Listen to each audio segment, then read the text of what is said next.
Hey guys, Roger or Taylor here, and I'm back with another Division video, and that video being the weekly vendor reset. So let's get straight into it and kick it off with the blueprints. This week's blueprints, we start with a Super 90 blueprint, a classic M44 carbine blueprint, firearms knee pads blueprint, a stamina backpack, a compensator, an Omega rifle suppressor, and of course a firearms gear mod blueprint. In the special equipments vendor this week, the Liberator is rolled with deadly, focused and responsive. Really not a bad Liberator at all. Possibly roll off focused for a talent of your choice, because it already has deadly, which is a fairly decent one, and responsive is almost a go-to weapon talent at this point in the game. The Cassidy is rolled with determined and self-preserved. I'll probably avoid the Cassidy this week. The Pakhan is rolled with ferocious and fierce. Not a bad LMG combination there, especially for PvE. That's the only thing I'd probably use it for though. The Centurion is rolled with expert and proficient, not a bad pistol. The Historian with proficient and vicious. It's not the ideal talents for a marksman rifle, so again I'd probably avoid this one this week. Within the special equipment vendor, we also have a Vigorous chest. It's not the best, it's a fairly low stamina roll. It has health on kill and exotic damage resilience. Unless you really need a Vigorous chest, then I'd probably avoid this one. We do have a fairly decent rolled Specialized backpack. Rolled on electronics, you could probably re-roll that to get a higher roll, but it is rolled with health, so it's not a bad backpack at all, especially if you're after a Specialized bag. Upstairs at the advanced weaponry vendor, we have a really nicely rolled classic M60. It's rolled with destructive, deadly and meticulous. I would definitely roll off meticulous for a talent that you want to rock with, because it's in the free slot as well. So you could go for one of those high requirement talents. It's an awesome M60, especially for PvE, so I'd probably pick this one up if you are after one. If you haven't managed to get yourself a decent M700 yet, there is one here with intense, accurate and elevated. Obviously elevated is the talent that will roll on the carbine, always in the third slot. Accurate I'd probably roll off for a different one.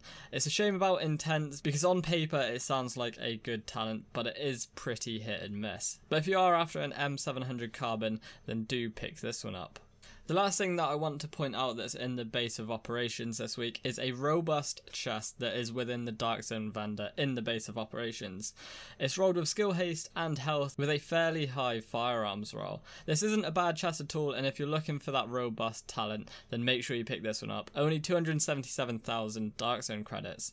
But that's all this week within the base of operations. Now let's move around the world and start with weapons. So the first weapon of two that I want to point out that are outside of the base of operation vendors is this classic M1A that is an East 34th Street Dark Zone checkpoint. It's got a pretty much close to max damage roll along with a high headshot damage. It's also rolled with destructive and toxic along with commanding. I'd probably roll off commanding for another talent, but toxic and destructive aren't bad talents, especially on a marksman rifle like this. I know it's not the best, but I thought it's one I'd highlight anyway. Now on to the last weapon that I want to highlight this week. So in the DZ03 weapons vendor, we have a fairly decent AUG. It's rolled with destructive, fierce and responsive. I'd probably roll off destructive. To be fair, it's a close call between destructive and fierce, but I'd definitely make sure you keep responsive as well as it being in the free slot. It's got an okay damage roll on it, but a high crit hit chance. So I'd definitely pick this one up if you have the odd 400,000 Dark Zone funds laying around. Unfortunately, that's it for weapons this week, but now we're going to have a look at some of the gear that stands out. In DZ02 Safe House, we have a fairly nice Nimble holster. High across all three main stats. It's got a main attribute of but it has a major attribute of crit hit chance. Now I'd definitely roll this for something that fits your build, but apart from that, a really strong Nimble holster.